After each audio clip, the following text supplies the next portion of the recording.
So today is the day that the brand new Evercade products go up for pre-order. The VSR, the exp-r, the Tomb Raider Collection cartridge, and then also this one, which I keep forgetting the name of, the Thalamus Collection 1.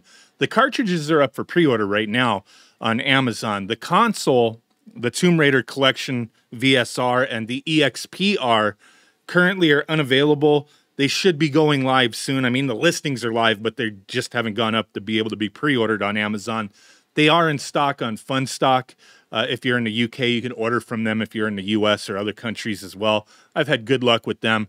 But there was something very curious that popped up here. As I've been keeping tabs on this, as most of you guys who watch my channel, you know, more than just this one video, know that I do share, you know, when things go up for sale, I share links to Amazon, various other places. So I've been keeping tabs on this to let people know. But I just saw, just momentarily, the VSR wired controller went up, you know, for pre-order. It's currently unavailable as well. But there was something that I noticed on there that got me scratching my head, because I did notice something else the other day. Now, take a look at this. The Evercade VSR controller. 3-meter cable length USB connection, compatible with the VS, the VSR, and the Alpha. What the frickin' frack is the Alpha?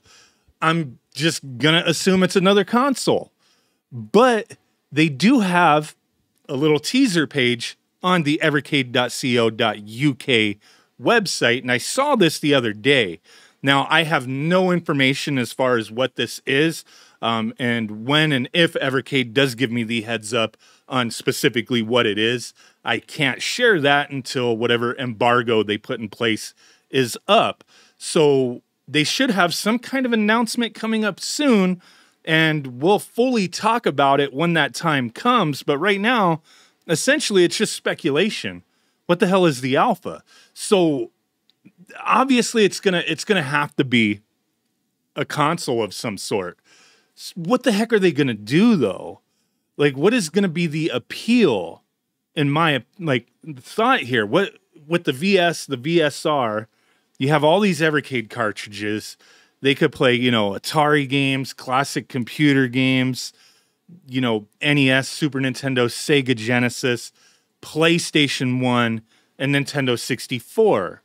So are they looking at expanding this console into higher end stuff? And even the VS and, you know, VSR, their whole line of systems, including the Super Pockets, they play games as well that were specifically built from the ground up for the Evercade line of devices. So it's not just emulation. There's other things that are being made for these systems as well. And with the Alpha, it's just like, where are they going with this? Is it going to be an upgraded system that could play more higher end games? Or is it going to be some kind of variant of the VS that has other additional features maybe? Like what direction could they be going here? I'm kind of figuring with the VSR launch coming out in the next few months and it being a cheaper, you know, cost system, which is kind of crazy, you know. Yeah, sometimes with consoles, they come out with something, and years later it goes down in price as they start to phase things out. But I look at the Evercade a little different in that sense, is that it's an ongoing thing. They're not, in my eyes, they're not looking to phase the system out. It's just, you know, okay, the licensing with the Capcom stuff, they just, you know, they didn't, I guess, continue to pursue that for the EXP handheld. And therefore, since that new version of the handheld's coming out without the Capcom stuff, they can lower the price. But, you know, they're lowering the price across the board with the console and the handheld. So it's a cheaper version. The Alpha, is it going to be a more higher-end VS, or is it going to be something totally new with new features, new types of games that it can play? And at the same time, if it's something that plays new types of games, I would hope, and I would imagine with the way Evercade's been doing things, that it should be backwards compatible.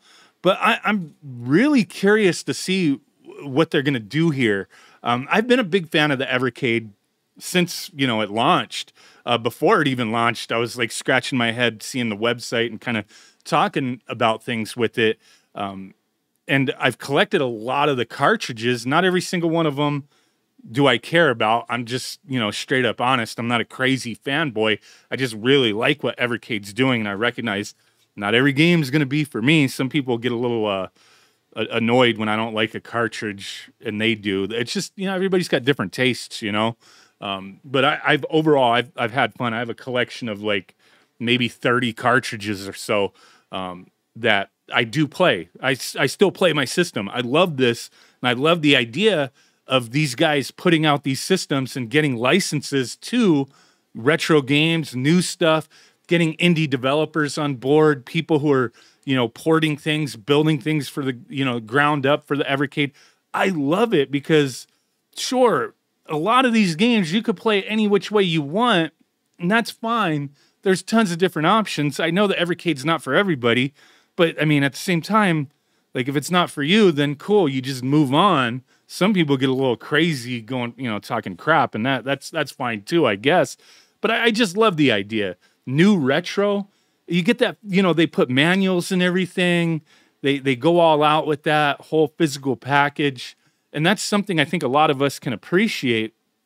But at the same time, you know, yeah, it's emulation, and I get it. It's just the way it is. But I'm really curious to see where they go forward with this line of devices. I'm happy that they've been successful enough to continue on and to be able to keep putting out new systems or, you know, variants, stuff like that, constantly getting new licenses. Like, I'm not the biggest Tomb Raider fan in the world, but I'm freaking excited for them to have the Tomb Raider Collection 1. That's freaking amazing. And then they, you know, they recently released the Duke Nukem collections. Like, they're working with some big names. It's not all just the little stuff from when they started. They had to start somewhere. And they started out, like I've said before, with the, in my opinion, I mean, I don't deal with all these licensing things, but just from the appearance of it, it was like when they first started, most of the licenses they got were the easier ones that you could get, you know, that a lot of companies were getting these licenses, putting them on plug and play devices or retro re-releases of one sort or the other, mini arcades, mini little impulse buy handhelds, stuff like that. That's like, you know, that's kind of where Evercade started with a lot of their licenses, but then they just, dude, they hit the floor running as soon as it took off, and all these other companies started working with them, and I'm really excited to, you know, see where the future, you know, where they go in the future with this thing and this alpha. Just a, you know, topic of discussion. I'm curious to hear what you guys have to say. I can't wait until they put the information out there. We get to see what this thing really is. But yeah, I mean, it's on the box. We know whatever it is coming. We just don't know what it is yet. But there you go. Just a little, you know, rant and ramble for the day. Just wanted to share this with you guys. Thanks for watching. Bye.